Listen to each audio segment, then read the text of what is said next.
पितरों को घी में गुड़ मिलाकर शक्कर मिलाकर धूप देते हैं।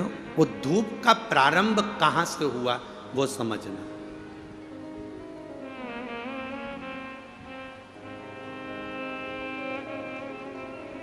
असमंज ने वशिष्ठ बाबा से कहा मेरे भाई नहीं मिल रहा। वशिष्ठ ऋषि ने कहा रुको, अपने शिष्य से कहा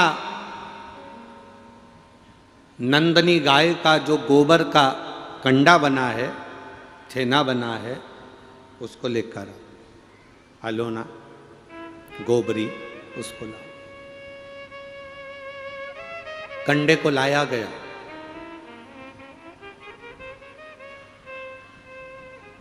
अग्नि में जलाया गया। जलाकर असमंज के सामने उसको रखा गया।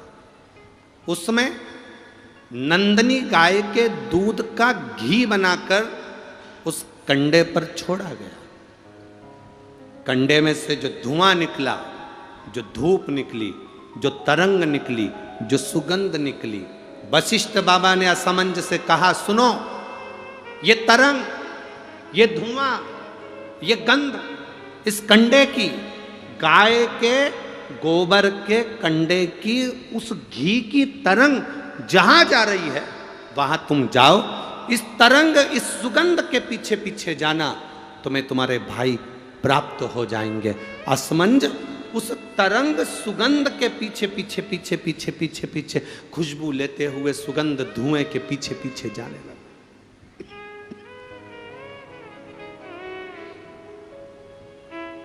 जाते जाते जाते जाते कपिल मुनि के आश्रम में असमंज पहुंच गए। सुगंध, जो कंडे पर धूप दी थी, घी छोड़ा था, नंदनी गाय का जो घृत छोड़ा गया था, उसकी गंध से कपिल मुनि के आश्रम में राजा रुक गए। असमंज उस गंध को वहीं पर जानकर उन्होंने देखा यहां पर जरूर मिलेंगे।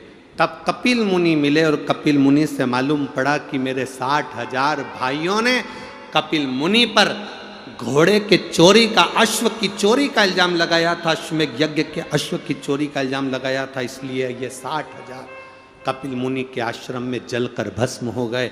60,000 राख के ढेर बन गए। असमंज ने कपिल मुनि के हाथ जोड़ लिए, गुरुवर मैं आपको नमन करता हूँ, मेरे भाइयों से गलती हो गई, आप पर चोरी का इल्जाम लगा दिया। निवेदन केवल इतना है कि अब मेरे भाइयों का कल्याण कैसे होगा। ये मेरे 60,000 जो भाई मरे हैं, इनकी मुक्ति कैसे होगी, इनका मोक्ष कैसे होगा।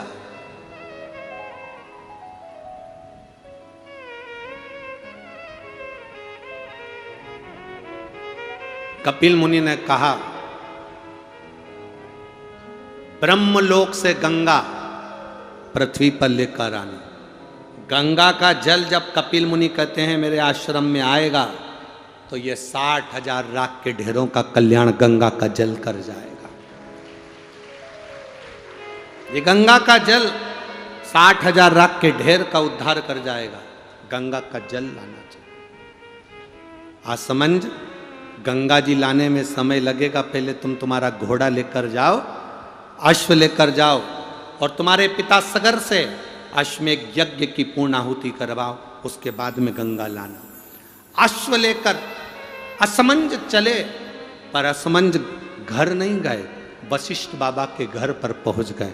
वशिष्ठ ऋषि के यहाँ जाकर असमंज ने हाथ जोड़कर कहा गुरुदेव, तुमने जो कंडे पर घी छोड़ा था, गाय का जो घी छोड़ा था, उसकी जो गंध उठी थी, वो गंध ने मुझे अपने भाइयों से मिलवा दिया। आपसे एक निवेदन है गुरुदेव। गुरु जी बोले, वशिष्ठ बाबा बोले बोलो असमंज क्या चाहते हो। असमंज ने कहा गुरुवर, एक आशीर्वाद संसार के लोगों के लिए दे दीजिए कि गाय के गोबर के कंडे पर, गाय के गोबर के छेना पर, अलोनी पर, इस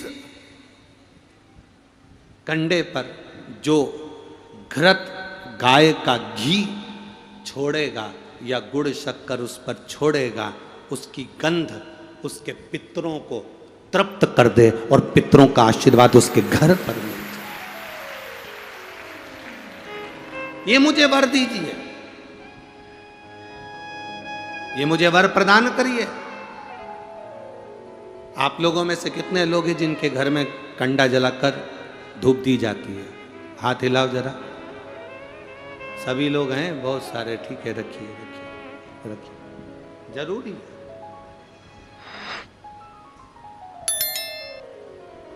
श्राद्ध पक्ष में ये दुनिया के लोग भले हंसे हमारे सनातन धर्म पर,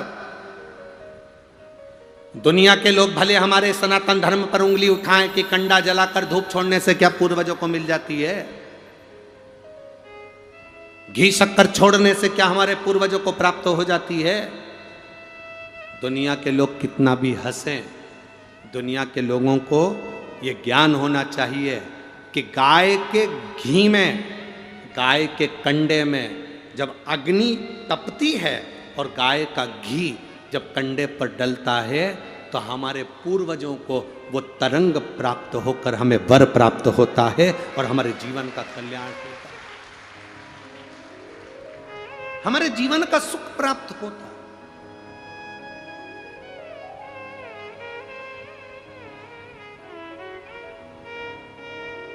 हमारे जीवन का एक आनंद प्राप्त होता है।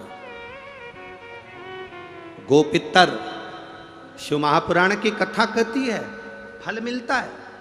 आप शंकर भगवान को एक लोटा जल चढ़ा रहे हो और मन में सोच कर जल चढ़ा रहे हो, धीरे धीरे हाथ में जल लेकर धीरे धीरे समर्पित कर रहे हो। श्री शिवाय नमस्तुभ्यं, श्री शिवाय नमस्तुभ्यं, श्री शिवाय नमस्तुभ्यं, धीरे धीरे जल चढ़ा रहे हो।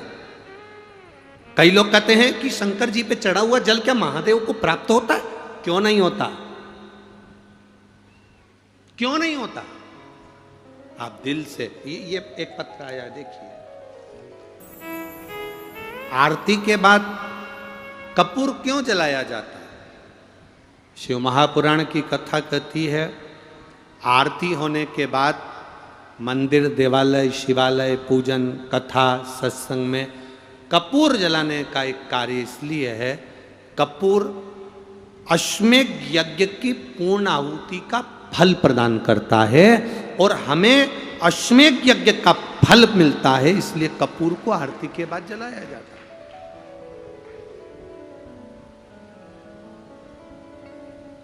कपूर का तो हमारे शास्त्र में लिखा है, धूप बत्ती का हमारे शास्त्रों में लिखा है। हमारे शास्त्र में धूप बत्ती, अगरबत्ती, कपूर आदि का आदि पूजन का सामान का लिखा है, पर आज तक हमारे शास्त्र में यह नहीं लिखा कि मोमबत्ती क्यों जलाई जाती है। और जो लोग मोमबत्ती जलाने का कहते हैं, धर्म परिवर्तन करने का बोलते हैं और कहते हैं कि मोमबत्ती जलाओ, तो उनसे पूछना कि इसके जलाने का कोई प्रमाण है?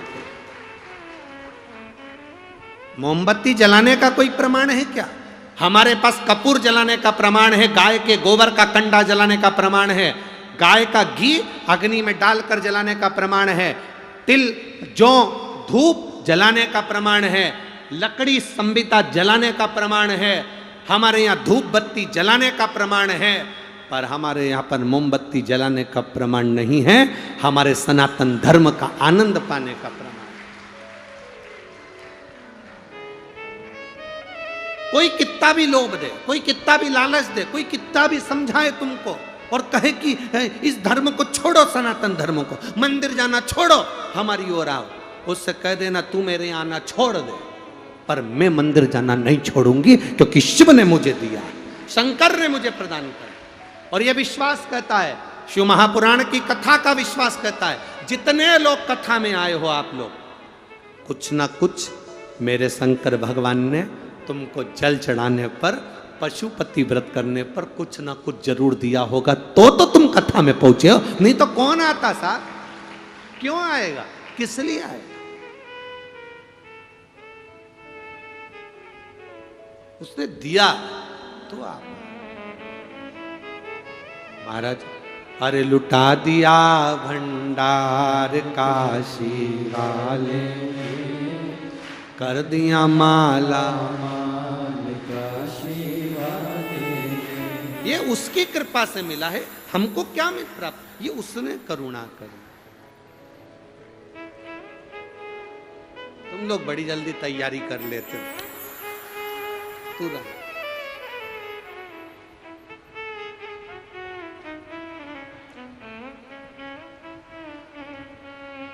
ठीक है, अब तैयारी कर ली है, बाबा से प्रार्थना करिए, जहाँ जगह मिले वहाँ बैठकर भगवान देवाधिदेव महादेव से अपने मन के भाव, अपने मन की बात कहिए। जिस जगह पर आपको जगह मिली हो, पेड़ के नीचे, रोड पर, बाउंड्री पर, जहाँ बैठे हो वहाँ बैठकर प्रार्थना जरूर करना, क्योंकि इतनी दूर दूर से आप लोग आए हो, झोलियाँ भर के लेकर जाओ, यही बाबा से प्रार्थना। जितने कार्यकर्ता खड़े हैं वो भी बैठकर बाबा से प्रार्थना करें। जिनको आता है अपनी वाणी से बाबा से कहें, बाबा खाली झोली लेकर आए हैं, ऐसी कृपा करना, झोली भर कर भेजना।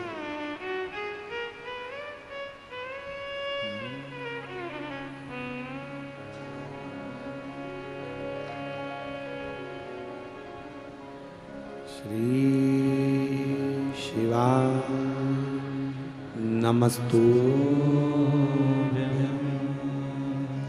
श्री शिवाय नमस्तु, श्री शिवाय नमस्तु, श्री शिवाय नमस्तु, श्री शिवाय नमस्तु।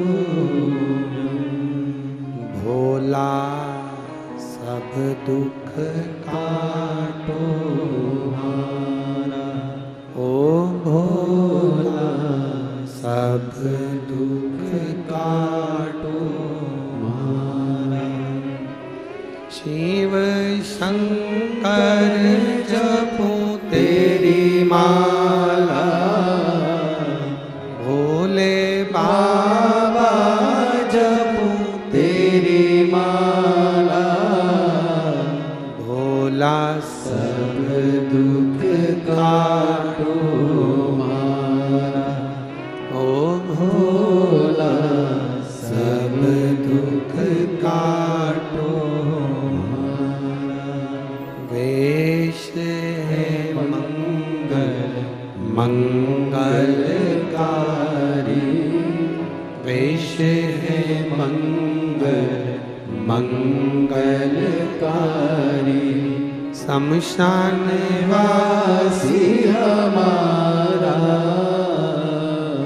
शमशान वासी हमारा, ओ भोला सब दुख काटो हमारा, ओ भोला सब दुख काटो हमारा। शिव कथा कह रही है। असमंज ने जाकर अश्वमेध यज्ञ पूरा करवाया। उन्हीं के परिवार में श्री भागीरथ बाबा ने प्रकट होकर गंगा जी को लेकर कपिल मुनि के आश्रम में पहुंचकर 60,000 राख के ढेरों का कल्याण करवाया। हम क्यों कहते हैं गो और गंगा? आप लोगों ने सुना है कि नहीं सुना? ये शब्द लोगों के मुंह पर रहता है, गो गंगा गो गंगा। गो गंगा का मतलब क्या होता है कि गंगा को लाने के लिए गौ माता के कंडे पर जलाए गए घी की गंध से जो 60,000 राख के ढेर मिले थे, तब जाकर गंगा मैया पृथ्वी पर प्रकट हुई थी। इसलिए गो गंगा का प्रमाण हमारे यहाँ शास्त्र वर्णन कर, भगवान शिव का कथा का वर्णन। अब जरा ध्यान देना, बड़ी सुंदर एक कथा गोपितरशु महापुराण की कथा के अंतर्गत है।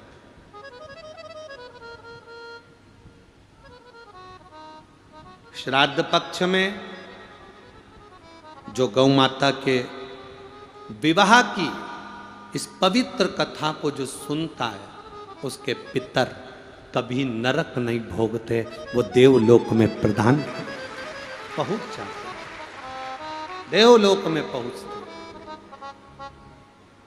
शायद छत्तीसगढ़ के इतिहास में पहली बार गाय माता की विवाह की कथा आप लोग सुनेंगे। आप लोगों ने सुनी है क्या कभी कि गाय का विवाह किसके साथ हुआ था, उसके बच्चे कितने हुए थे? और मुझे लगता है कि केवल छत्तीसगढ़ नहीं, जितने लोग आस्था चैनल पर, जितने लोग फेसबुक यूट्यूब पर कथा सुन रहे हैं, उन सबको ये मालूम होना चाहिए कि गौ माता का विवाह कब हुआ था, गौ माता का विवाह किसके साथ हुआ था, उनके पति का नाम क्या है और पितरों से उनका संबंध क्या। क्यों गौ माता को रोटी दी जाती है और कहा जाता है कि पितरों की मुक्ति का उपाय?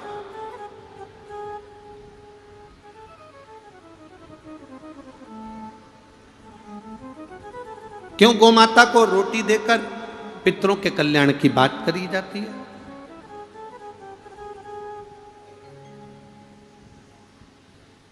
गौ माता को ग्रास देकर पूर्वजों के कल्याण की बात करी जाती है। शिव महापुराण की कथा तो यहां तक कहती है,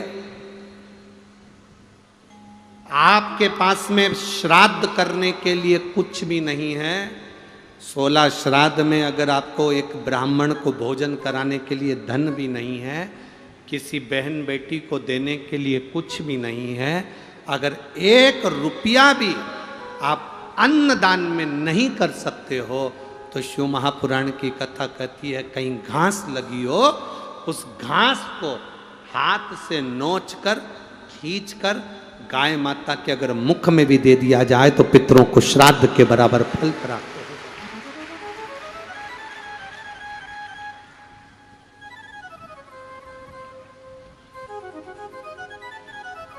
एक शंकर की भक्ति का फल जीवन का एक सुख देने वाला होता है, एक आनंद देने वाला। इस कथा के पंडाल में एक भाई ऐसे बैठे हैं जिनके मुख में दांत में कैंसर हो गया था और उसको मुख का ट्यूमर कैंसर कहा गया। कहीं बैठे हैं,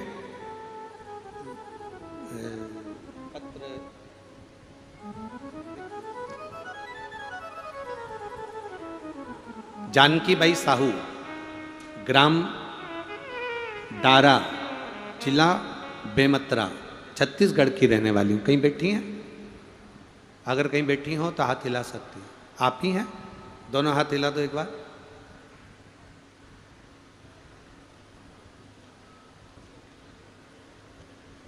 मेरी 50 वर्ष की आयु है।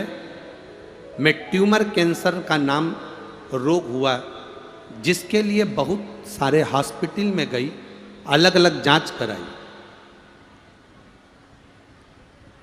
आप लोगों से निवेदन है, आप लोग हाथ ना हिलाइए।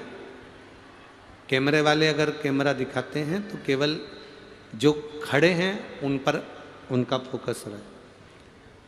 बहुत सारे हॉस्पिटल में गई, अलग अलग जांच कराई, जिसमें मुझे कैंसर, मांसा ट्यूमर, इतना भयंकर बीमारी थी गुरुदेव। मेरे मुंह को खोलती थी तो कम से कम 2 कप भरकर खून निकल जाए, इतना रोज बस मुंह को खोलती थी और खून टपकना प्रारंभ हो जाता था। ऐसा भयंकर कैंसर शायद ही किसी को हुआ हो। डॉक्टर भी कह रहे थे कि इस मुंह के ट्यूमर कैंसर को पहली बार हमने इतना भयंकर देखा, जिसमें मुख से 24 घंटे खून निकलता था।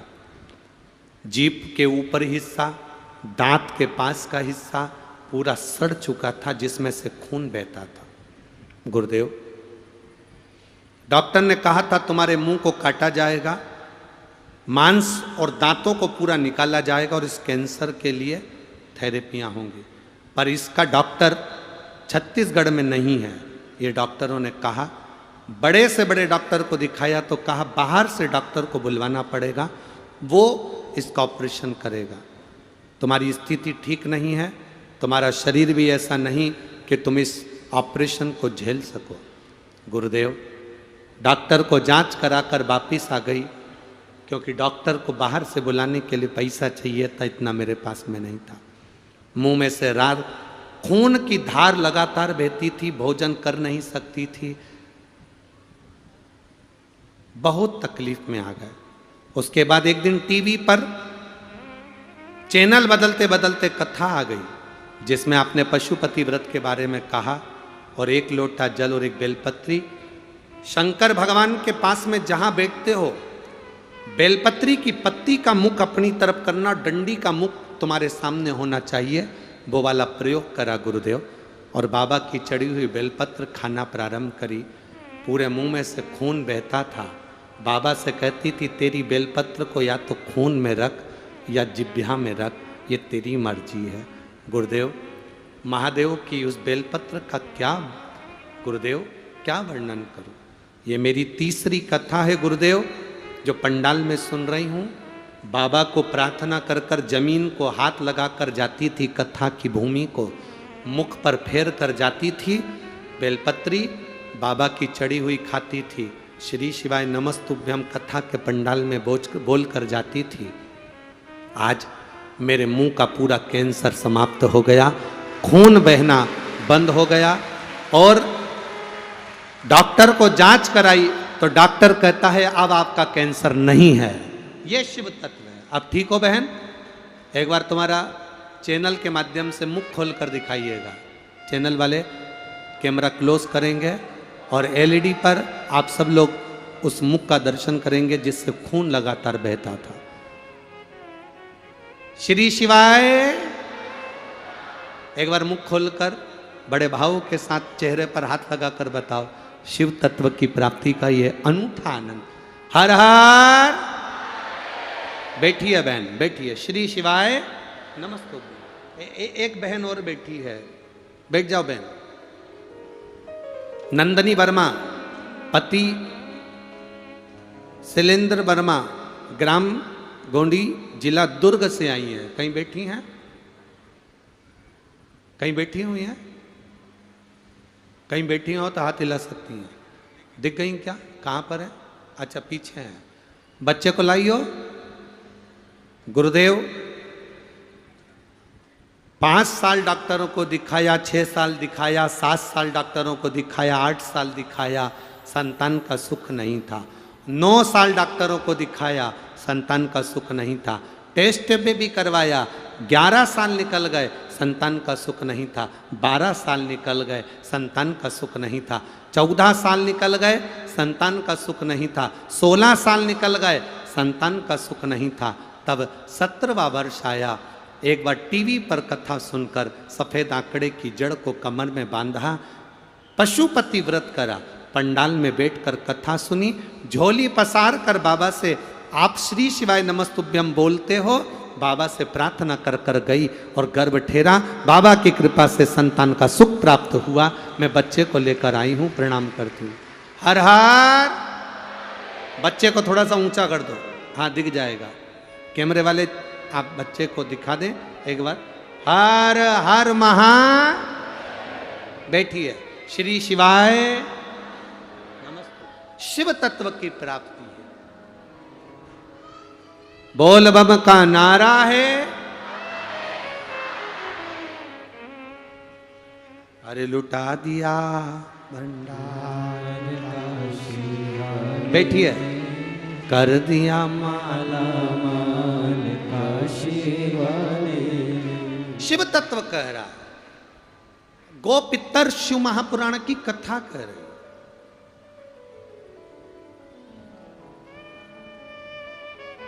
भगवान शिव की कथा वर्णन कर रही है। देवता और राक्षस मिलकर सब चारों तरफ जब हाहाकार असुरों ने बढ़ा दिया, तब सारे देवता एकत्रित होकर ब्रह्मा जी के पास गए। ब्रह्मा जी से निवेदन कर। ब्रह्मदेव, ब्रह्मा जी, पूरी पृथ्वी पर हाहाकार मचा हुआ है और चारों तरफ बड़ी तकलीफ है। क्यों? असुरों ने अपना राज्य बढ़ा रखा है और इंद्रलोक पर भी उन्होंने काबू कर रखा।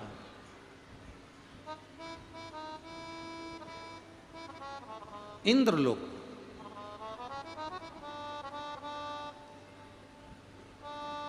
अब ब्रह्मा जी ने कहा कि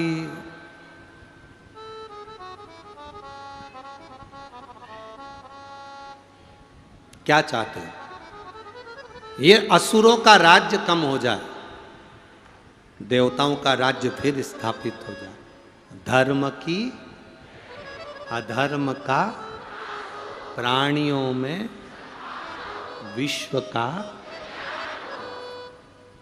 अब विश्व का कल्याण कब होगा? जब तुम्हारे अपने घर का पहले कल्याण हो।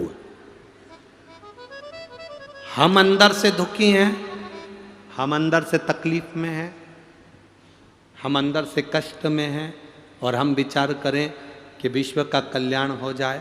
नहीं, पहले भीतर का सुख, भीतर का आनंद प्रकट होना चाहिए।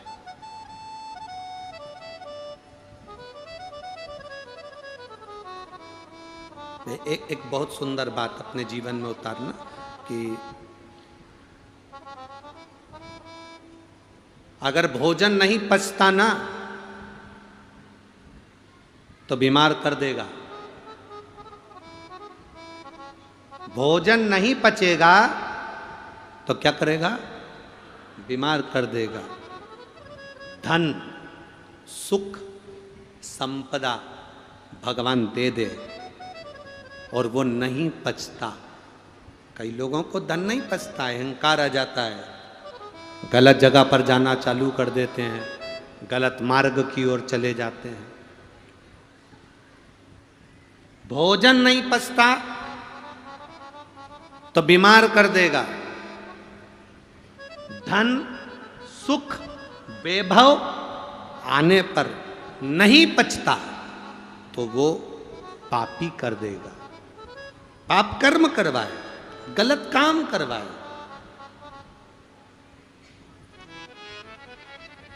ज्ञान नहीं पचता तो अब वो अभिमानी बना देता है।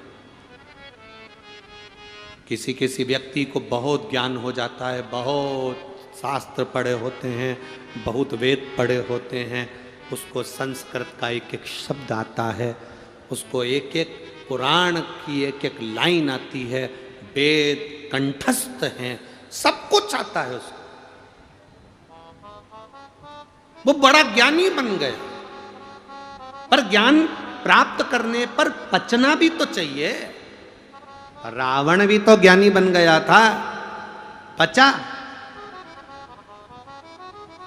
बहुत विद्वान बन गए और तुम्हारे अंदर विद्वानता आने पर, बहुत विद्वान बनने पर अगर तुम्हारा ज्ञान नहीं पचा तो तुम अभिमानी बन जाओगे। मुझे इतना आता है, क्या जानता है वो? उसको क्या आता है? उसको क्या प्राप्त होता है?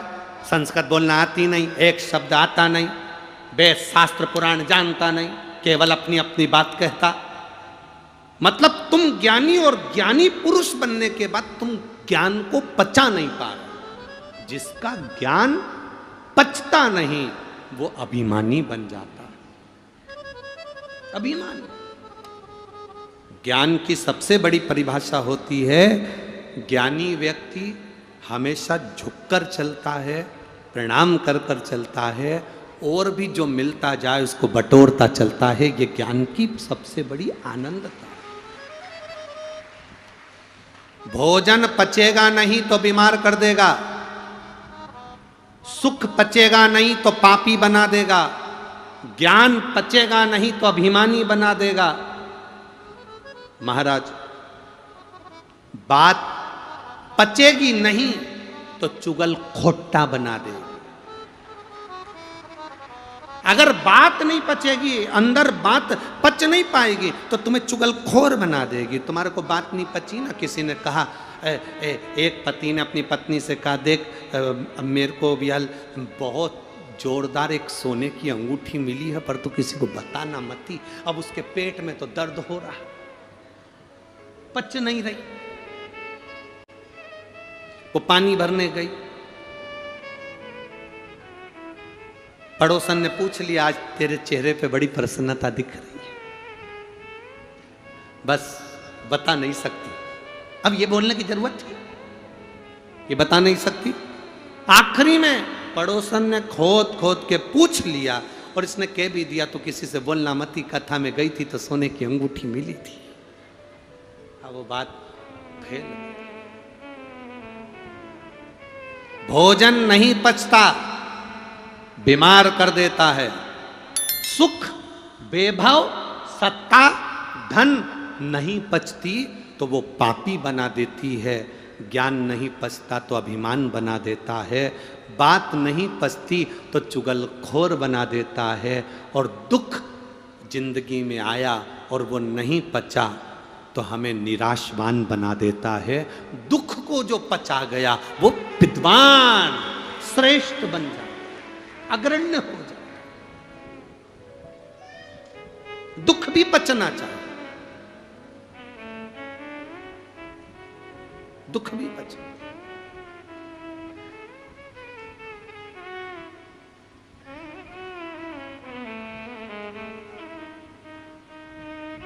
दुख कैसा होता है? रोटी बनाते हो आप लोग? अरे बोलो तो जम के। अच्छे से सेकते हो तो रोटी फूल जाती है। जो फूलता हुआ भाग है वो एकदम पतला पापड़ी सी हो जाती है, और नीचे नीचे की रोटी पापड़ी होती है क्या? वो थोड़ी सी मोटी रहती है। ऊपर पापड़ी हो गई, नीचे मोटी हो गई। ऊपर की जो पापड़ी है ना, वो कितनी भी खा लो, कितनी भी खा लो, पेट नहीं भराता। पर नीचे की जो थोड़ी सी मोटी सी भाग है, उसको आप थोड़ा ज़्यादा खा लोगे, पेट भरा जाएगा। ऊपर की पापड़ी जल्दी पचती नहीं है, पर नीचे का जो मोटा भाग है वो दूसरे दिन पच जाता है, पच जाता है। सुख और दुख, ये रोटी के दो हिस्से हैं। दुख ऊपर का भाग है, सुख नीचे का भाग है। नीचे का भाग सुख पच सकता है, पर दुख जो है ना वो पचता नहीं है। पर शिव महापुराण की कथा कहती है, जिसने दुख को अपना लिया, पचा लिया, महादेव का भजन करते करते, भक्ति करते करते दुख को जिसने झेल लिया, वो सुख की रोटी जिंदगी में खाता है। दुख पचना चाहिए। अरे मत बुरे कर्म कर बंदे, वरना पछताएगा। भगवान की आंखों से तू बच नहीं पाएगा, तू बच नहीं पाएगा। अरे ओ अज्ञानी मत कर नादानी, अरे ओ अज्ञानी मत कर नादानी। शिव महापुराण की कथा कहती है, भगवान शंकर का संवाद कहता है, देवता और असुर सब मिल गए, ब्रह्मा जी के पास गए। ब्रह्मा जी ने भगवान विष्णु के पास भेजा, भगवान नारायण ने भगवान शंकर जी के पास भेजा कि शिव जी से पूछो इन असुरों का संहार कैसे होगा और देवताओं का राज्य कैसे स्थापित होगा।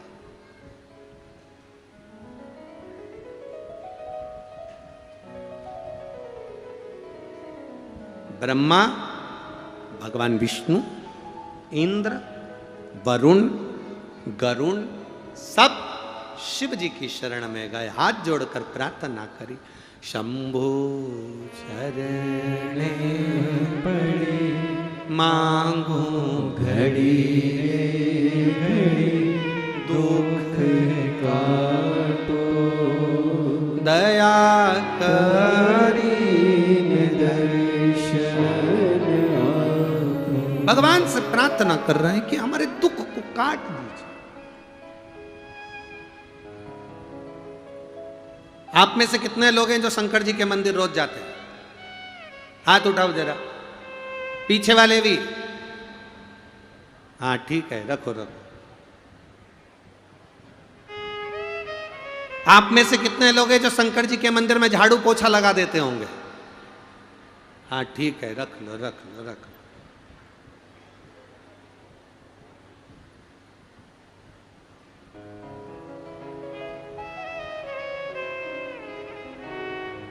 अब एक बात अच्छे से सुन लो, रोज मंदिर जाना, रोज जल चढ़ाना, पर रोज भगवान से मांगना नहीं। एक बार जल चढ़ाना, दिल से कहना बाबा बहुत तकलीफ में हूँ, बहुत कष्ट में जिंदगी चल रही है मेरे बाबा, बहुत दुख है मेरे जीवन में, आप इसको सवार लीजिए, बहुत तकलीफ की जिंदगी चल। एक बार कहना, और एक बार कहकर रोज रोज मंदिर जाना, रोज रोज जल चढ़ाना, पर बाबा से कहना मती, एक बार कह दिया ना फिर साधेगा, वो साधेगा।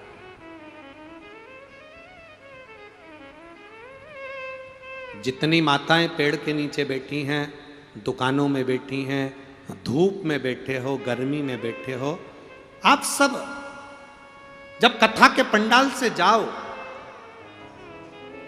शिव महापुराण के इस पंडाल को छोड़कर जाओ, जहां बैठे उस जमीन को छोड़कर जाओ, तब मेरे देव अधिदेव महादेव से कहकर जाना, भोला सब दुख का तुम्हारा, ओ भोला सब दुख का, उससे प्रार्थना कर कर जाना, उससे विनती कर कर जाना, उससे निवेदन कर कर जाना।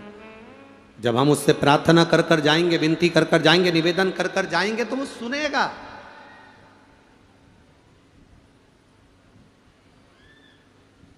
श्रवण करेगा। सारे देवता भगवान शंकर के पास में गए, हर हर बोल बम का नारा है, सारी समस्या का हल। सब ने हाथ जोड़कर प्रार्थना करी, देवादिदेव महादेव के नेत्र खुल गए, शिव जी के नेत्र खुले। बाबा ने पूछा क्या बात है? शंकर भगवान ने जब पूछा कि बात क्या है, देवताओं ने हाथ जोड़कर कहा, बाबा बस आपसे एक प्रार्थना है, असुरों ने अपना राज्य स्थापित कर लिया, देवता भटक रहे हैं, आप कृपा कर दो, आप दया कर दो। शिव जी ने कहा, देवता और राक्षस मिलकर समुद्र का मंथन करो, मंथन में जो अमृत निकलेगा वो अमृत देवता धारण कर लेना, सुख का अनुभव हो जाए। अब देवता राक्षसों ने मिलकर समुद्र का मंथन किया, जो मंथन करना प्रारंभ करा, कच्छप भगवान विष्णु रूप धरकर नीचे गए, मंदराचल पर्वत को, सुमेरु को अपने पीठ पर रख लिया, शेषनाग की नेति बनाकर मंथन करना प्रारंभ करा, और मंथन करते करते करते करते सबसे पहले गौ माता प्रकट हो गई। कितनी गाय निकली? 5 गाय प्रकट हुई। पहली नंदा, दूसरी सुभद्रा, तीसरी सुरभि, चौथी सुशीला, 5वीं बहुला। 5 गाय प्रकट हो गई।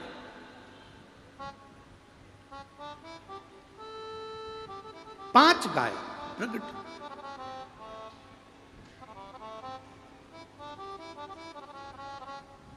सुरभि, सुशीला, बहुला, जब ये नंदा, सुभद्रा प्रगटी, और उसके बाद जो निकला वो विष निकला। विष देव अधिदेव महादेव के पास चले गए। गाय जो प्रकट हुई, सुरभि जिसको कामधेनु कहते हैं, ब्रह्मा जी के हृदय से दक्ष प्रजापति प्रकट हुए थे। उनकी धर्म पत्नी वीरणी ने जब देखा सुरभि गाय को, बड़ी सुंदर गाय है, बड़ी सुंदरता उसकी है क्योंकि वो कामधेनु है, बड़ी सुंदर।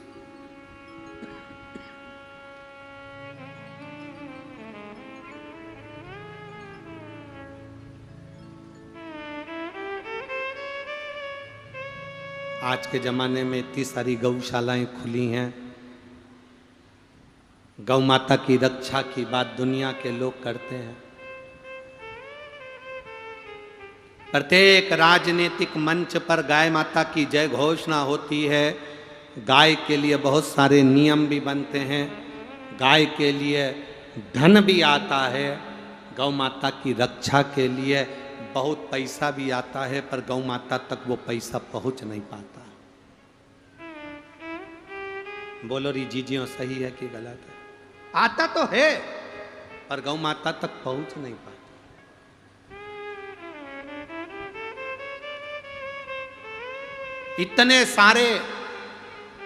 इतने सारे गौशाला, इतने सारे एनजीओ, इतनी सारी संस्थाएं गौ माता के लिए काम कर रही हैं, गौ माता के लिए आगे बढ़ रही हैं, पर फिर भी गौ माता रोड पर कचरा, पन्नी, पॉलीथीन खा रही, तो भी दुखी। हम तो एक निवेदन करना चाहेंगे, अगर हमारी बात माननीय प्रधानमंत्री जी तक, राष्ट्रपति तक पहुंचे, तो हम तो इतना सा कहना चाहेंगे, आप गौ माता के लिए कुछ कर रहे हैं ना कर रहे हैं वो अपनी जगह पर है, बस इतना सा निवेदन है, नर्सरी क्लास से लेकर 10th क्लास तक बच्चों की पाठ्य पुस्तिका में एक गौ माता का भी सब्जेक्ट चालू कर देना चाहिए, एक गौ माता का विषय चालू कर देना चाहिए। पहले सनातन धर्म की रक्षा के लिए पाठ्य पुस्तिकाओं में, जब हम छोटे थे, इसमें कई माताएं बैठी होंगी, कई बहनें बैठी होंगी, कई मेरे भाई बैठे होंगे, उनको मालूम होगा पहले गाय का निबंध आता था। बोलो, आता था कि नहीं आता था? पहले गाय का निबंध आता था, तो बच्चे, छोटे छोटे बच्चे याद करते थे, गाय के 4 पांव होते हैं, गाय के सींग होते हैं, गौ माता को चारा दिया जाता है, गोपाष्टमी के दिन उनकी पूजन करी जाती है, गाय चरने के लिए जाती है, गाय दूध देती है, उस दूध से माखन बनता है, उससे हमारा जीवन का यापन होता है। गाय के दूध में 67% कैलोरी होती है, 67% कैलोरी गाय के दूध में होती है। माँ के दूध में तो केवल 65% कैलोरी होती है, पर गाय के दूध में 67% कैलोरी होती है, जो कैंसर भी समाप्त कर देती है। मेरा माननीय प्रधानमंत्री जी से, मुख्यमंत्री जी से, प्रत्येक प्रदेश के मुख्यमंत्री से और प्रत्येक प्रदेश के मुख्यमंत्री और अध्यक्ष, उपाध्यक्ष जितने बैठे हैं और जितने मेरे इस भारत की भूमि के प्रधानमंत्री और राष्ट्रपति जी से केवल एक निवेदन रहेगा कि नर्सरी से लेकर 10वीं क्लास तक आपकी पाठ्य पुस्तिकाओं में गौ माता का भी एक पाठ जरूर डाल दीजिए, जिससे बच्चे याद करें। धीरे धीरे अंग्रेजी पढ़ाई में, अंग्रेजी एजुकेशन में गौ माता के पाठ्यक्रम को पढ़ाना बंद कर दिया गया। पहले गाय का निबंध आता था, अब दूसरे निबंध आते हैं, गाय का निबंध नहीं आता। ऑब्जेक्टिव प्रश्न आते थे, उसमें पूछा जाता था गाय के पूजन का विधान, गाय के दूध का विधान। मेरा निवेदन केवल इतना सा है, आप कुछ नहीं कर सकते तो पाठ्यक्रम में गाय को जोड़ो। गाय अगर पाठ्यक्रम में जुड़ेगी तो जरा जरा से बच्चों के दिमाग में बैठेगा कि गाय हमारी माता है और इसको हमें संभालना है। आज बच्चों के दिमाग में ये बात बैठी नहीं रही कि गाय हमारी माता है और इसे हमें संभालना है। उनकी निगाह में तो बस डी फॉर डॉग, बस उनके ध्यान में आ गया कि कुत्ता पाल लो, सवेरे सवेरे चड्डा पहन के, टी शर्ट लेके, जंजीर से बांध के कुत्ता घुमाओ वेद शास्त्र कहते हैं सुबेरे सुबेरे गौ माता के पीछे चलो तो दिन अच्छा निकलता है, और यहाँ सुबेरे सुबेरे कुत्ते के पीछे चल रहा है। इनके घर के बच्चों को नौकरानी छीछी करा रही, ये कुत्ते को छीछी करा रहा है। बड़े बड़े पैसे वालों के घर के बच्चों को नौकरानी बेचारी संभालती, छीछी कराती, उसके पंथरिया बांधती, कपड़ा बांधती, कपड़े पहनाती, और उनके घर के कुत्ते को बड़े बड़े सेट डेंटिंग पेंटिंग करके सेठानिया जंजीर से बांधकर सुबेरे सुबेरे छीछी करा रहा है। तुम्हारे घर की औलाद को नौकरानी करा रहे, तुम कुत्ते को करा रहे, और अपने आप को सेठ समझ रहे। अरे भाग्य फूटे हैं तुम्हारे, भगवान ने तुम्हारी किस्मत में यही लिखा कि कुत्ते को छीछी करा।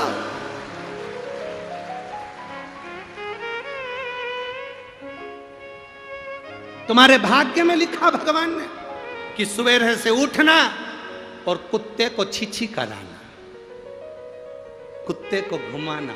जरा अपनी किस्मत को तो सोचो कि तुम्हारा भाग्य भगवान ने इतना धन देने के बाद भी तुम्हारी किस्मत में कुत्ता घुमाना लिखा, कुत्ता घुमाना।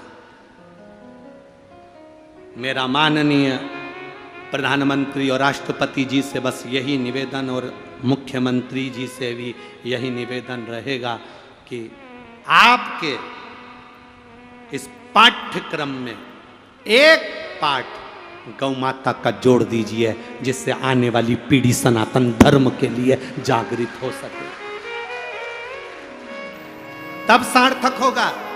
और अगर ये बात माननीय प्रधानमंत्री जी तक नहीं पहुंचे, राष्ट्रपति जी तक नहीं पहुंचे, तो आने वाले समय में जिस जिस जगह कथा करने जाएंगे वहाँ पर 5 पैसे का 15 पैसे का पोस्ट कार्ड सबसे लिखवाएंगे, पता लिखवाएंगे और पहुँचवाएंगे कि गौ माता का पाठ्यक्रम हमारे सब्जेक्टों में होना जरूरी है।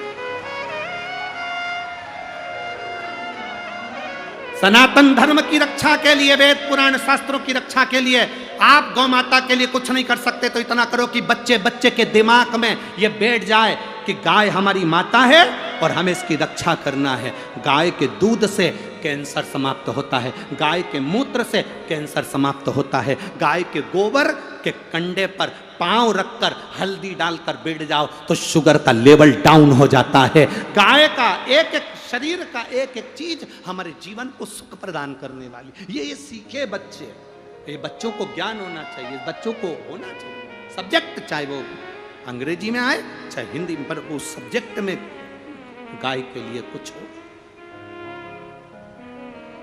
मंथन में निकली 5 गाय, और मेरा निवेदन आपको, अगर ये बात अच्छी लगी हो तो आज की कथा में से काटकर पूरे भारत की इस भूमि पर एक एक व्हाट्सएप पर, एक एक सोशल मीडिया पर, एक एक सोशल मीडिया पर, एक एक व्हाट्सएप पर, एक एक इंस्टाग्राम पर ये चलना चाहिए कि सनातन धर्म में गौ माता के लिए भी एक सब्जेक्ट हमारे पाठ्यक्रम में होना चाहिए। एक सब्जेक्ट हमारे पाठ्यक्रम में, अगर सब्जेक्ट नहीं हो तो पाठ हो, पर हो पाठ्यक्रम में जुड़े।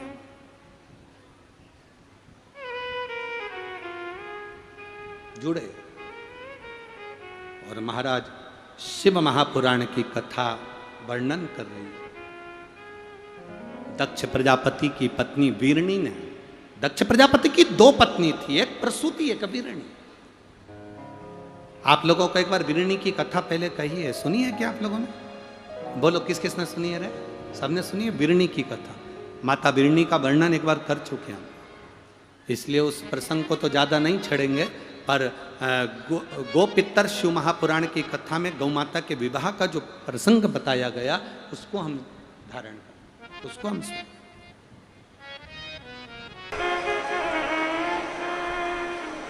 शिव के दर्शन का फल प्राप्त हो जाता है एक शिव भक्त के दर्शन का मात्र कर लेने से। चले रेवा सुतार ने तो केवल डंडा ठीक करा है, रेवा सुतार ने तो केवल नया डंडा लाकर अपना कपड़ा लपेट कर दिया, उसका फल क्या है, उसका पुण्य क्या है? डंडा पहुंचा शिवालय तक, लोटे का जल तो चढ़ गया पर डंडा पड़ा रहा। मेरे ओघड़दानी क्या देखते हैं कि रेवा सुतार के घर में 3 दिन तो पहले से भोजन नहीं था और मालूम पड़ा थोड़े दिन और भोजन नहीं मिला। मेरे शिव श्रावण के महीने में मेरे शंकर पार्वती जी को साथ में लेकर एक बुजुर्ग का रूप रखकर वो पिछोड़ा जो रेवा सुतार ने बांधा था वही कपड़ा लेकर, रेवा सुतार का वो कपड़ा लेकर मेरे भोले बाबा बूढ़े का रूप लेकर, बूढ़ी का रूप लेकर मेरे भोले बाबा उस रेवा सुतार के दरवाजे पर पहुंच गए। आवाज लगाई, बाबा जी, बाबा जी, ओ बाबा जी। रेवा सुतार ने अंदर से आवाज लगाकर, भूखा प्यासा बच्चे भी घर में भूखे, आवाज लगाया, कौन है भैया, कौन है? बाहर आकर बाबा जी ने कहा, शंकर भगवान बोले, हम बुजुर्ग दरवाजे पर खड़े हैं, कोई भैया को कावड़ यात्रा में आपने अपना तन का कपड़ा दिया था, वो कपड़ा लौटाने के लिए दिया है, हम लौटाने आए हैं। रेवा सुतार ने कहा, बेचारा कितना अच्छा व्यक्ति है, अब मेरा कपड़ा भी यहाँ देने आ गया। बाहर निकले रेवा सुतार, दरवाजा खोला, कपड़ा लिया, प्रणाम किया, भैया बहुत बहुत धन्यवाद जो तुमने मेरे तन का कपड़ा मुझे लाकर दे दिया, प्रणाम करा। शंकर पार्वती ने कहा रेवा सुतार से, बाबा जी वो लड़का आया था ना कावड़ लेकर, उसने कहा था ये वस्त्र तुम्हें दे दूं इसलिए मैं देने आया हूं। बाबा जी मेरे मन से 2 पानी के कलश, 2 लोटा जल वो लड़का शंकर के मंदिर में चढ़ाया था और उसके 2 लोटे 2 कलश मंदिर के अंदर रह गए थे। इस लोटे का मैं करूंगा क्या, इसलिए ये लोटे आप अपने पास में रख लीजिए। रेवा सुतार ने कहा ये लोटे हमारे नहीं है, ये कलश हमारा नहीं है, हम क्यों रखें? नहीं वो लड़के के थे, जब कपड़ा तुम्हारा है तो लोटे के तुम हकदार हो, इसको तो तुम्हें रखना पड़ेगा। 1 लोटा कावड़ का माता पार्वती जी ने रेवा सुतार की पत्नी को दे दिया, दूसरा लोटा महादेव जी ने रेवा सुतार के हाथ में दे दिया और देकर दोनों चल दिए। इतने में पत्नी बोली रेवा सुतार की कि कितना अच्छा कावड़िया था, देखो हमारे घर में 2 लोटे आ गए, अब अगला सावन जब आएगा ना अपन भी कावड़ लेकर चलेंगे। पति रेवा सुतार हंसकर बोला, खाने के लिए घर में अन्न का दाना नहीं है तो लोटा कहां से लाएंगे? पत्नी बोली ये वो लोटे देकर तो चले गए, डंडा अपन ढूंढेंगे और कावड़ अपन बनाकर शंकर के मंदिर अगले वर्ष जरूर चलेंगे।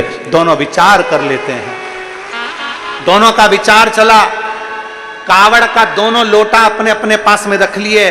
पत्नी उस लोटे में रोज जल भरकर रखती और शंकर जी का स्मरण करती कि मैं अगले साल आऊंगी, और जो जल पत्नी आचमन के लिए लेती उसमें से एक सोने की गिन्नी प्रतिदिन नीचे गिरकर सामने आ जाती, सोने का 1 गिन्नी नीचे गिरती। रेवा सुतार की लोटे के जल में से प्रतिदिन 1 गिन्नी गिरती, प्रतिदिन दोनों के पास 2 सोने की गिन्नियां आने लगी। धीरे धीरे धीरे धीरे करते करते करते करते साल भी पूरा नहीं हुआ और दोनों का घर महल बन गया और अपार आनंद सुख समाहित हो गया। अपार बोल बम का नारा है, सारी समस्या का हल सावन में 2 लोटा। क्या मिलता है, क्या प्राप्त होता है? दुनिया के लोग हंसते हैं कावड़ से कुछ होता है, हम कहते हैं कभी विचार करना, कावड़ का जल चढ़ाकर देखना, एक बार बन सके तो दिल से, दिल से।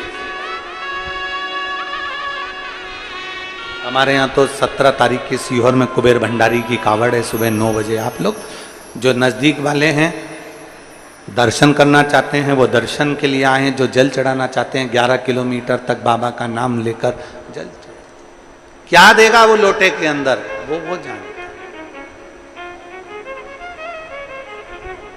वो उसके हाथ। दिल से शिव को बुलाओगे तो दिल से शंकर देता जरूर है। खाली ना जाता कोई दर से तुम्हारे, खाली न जाता कोई दर से तुम्हारे।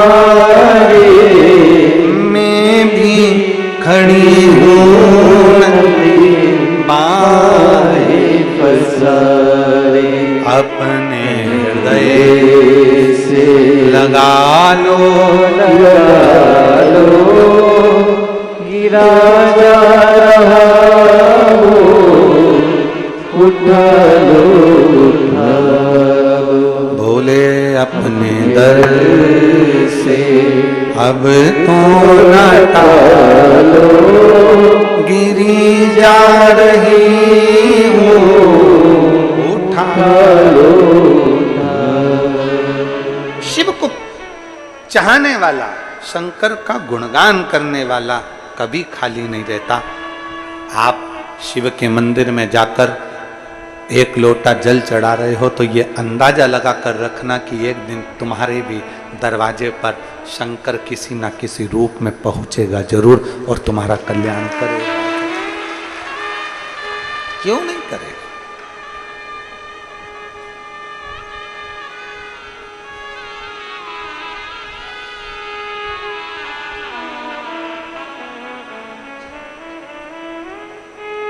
बस दिल से बुलाने वाला चाहिए, हृदय से भगवान को आमंत्रित करने वाला चाहिए। पुष्कर जी में ब्रह्मा जी ने यज्ञ रखा,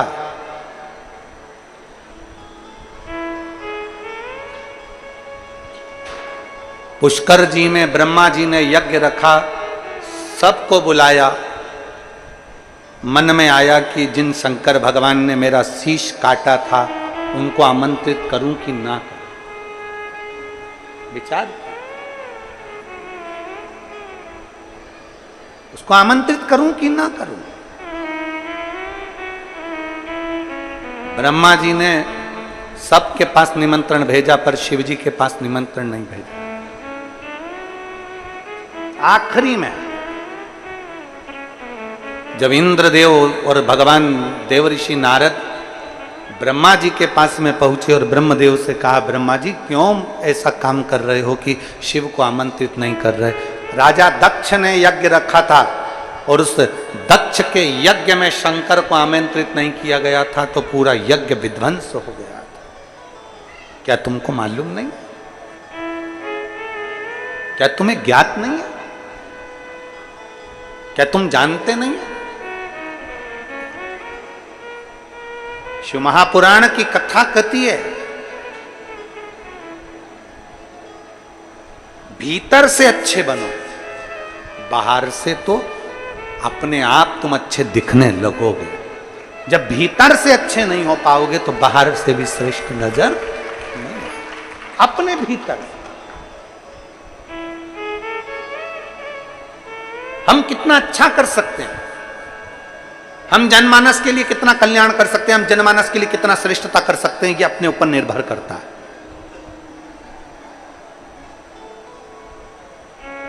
ये पत्रों का ढेर लगा हुआ है, बहुत सारे पत्र हैं। आज हम पत्र थोड़ा कम पढ़ रहे हैं, उसका कारण ये है कि पानी गिर रहा है ना, और पत्र पढ़ेंगे और तुम लोग यहाँ उठकर आओगे और तुम्हारी जगह पर कोई दूसरा बैठ गया तो फिर झगड़ा करोगे, इसलिए हम पत्र ही नहीं पढ़ते। क्योंकि पत्र पढ़ेंगे और तुम आए तो तुम्हारी जगह पे कोई दूसरा बैठ गया तो तुम झगड़ा करो, इसलिए पत्र ही मत पढ़ो। पत्र बहुत सारे हैं, ये रखे सारे भरे हुए, सब पढ़ सकते।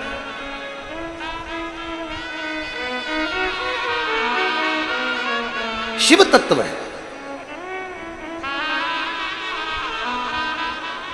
ब्रह्मा जी ने सबको बुलाया, शिव जी के पास में पत्र नहीं गया।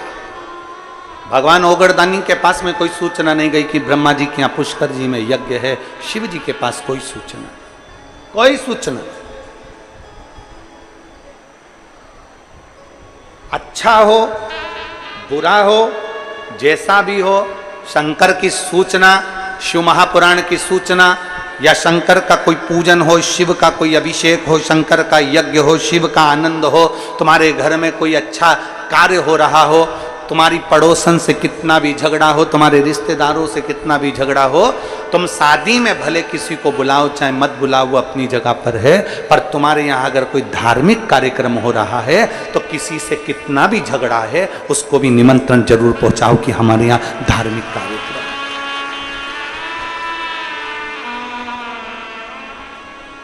तुम्हारे यहाँ शादी में भले बुलाओ चाहे मत बुलाओ, ये तुम्हारी मर्जी।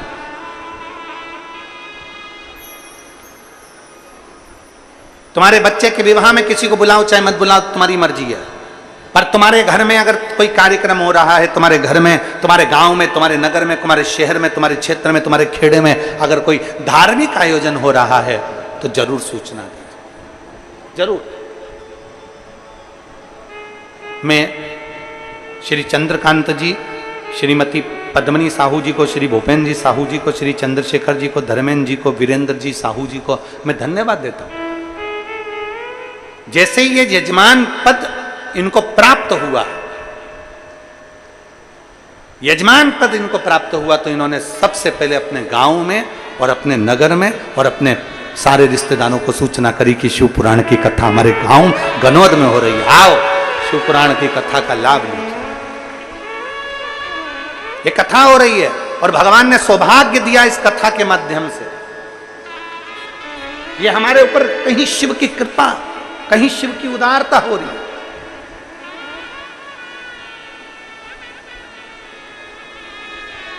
और तेरी कृपा बिना न हिले एक भी अणु, लेते श्वास तेरी कृपा से तनु।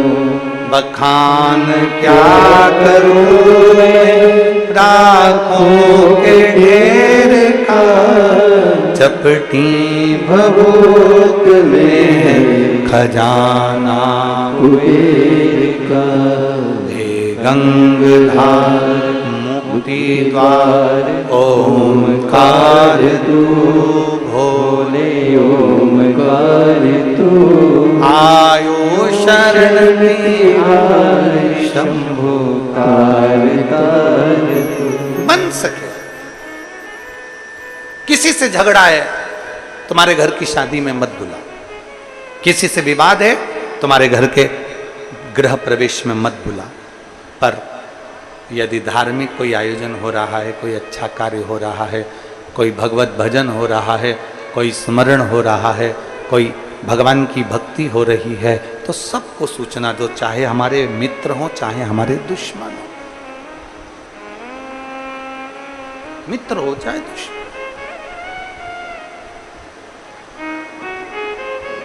सूचना दीजिए। शिव पुराण कर रही है, भगवान शंकर का चरित्र कर रहा है। ब्रह्मा जी ने निमंत्रण नहीं दिया,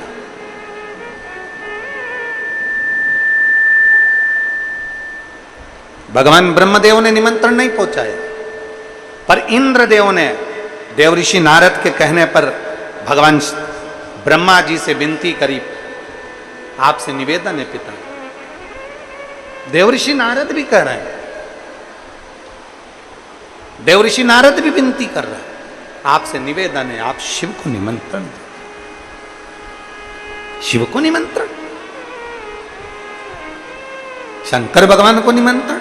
हाँ, तुम जानते नहीं हो, शंकर भगवान ने काल भैरव को प्रकट कर कर मेरा शीश कटवा दिया था। तुम जानते नहीं हो, शंकर भगवान ने काल भैरव को प्रकट कर कर मेरा शीश कटवा दिया था।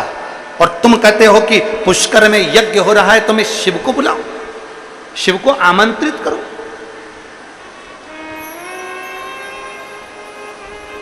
फिर निवेदन है शिव महापुराण कथा के माध्यम से कि बदला लेने की भावना मत रखो। शिव महापुराण कहती है कि खुद को बदलने की भावना रखो। बदला लेने से कोई सुख नहीं मिल सकता।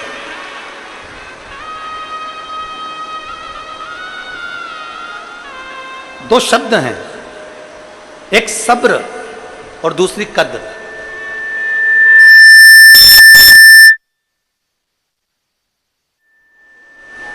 दो शब्द हैं, एक सब्र है, दूसरा कद्र है।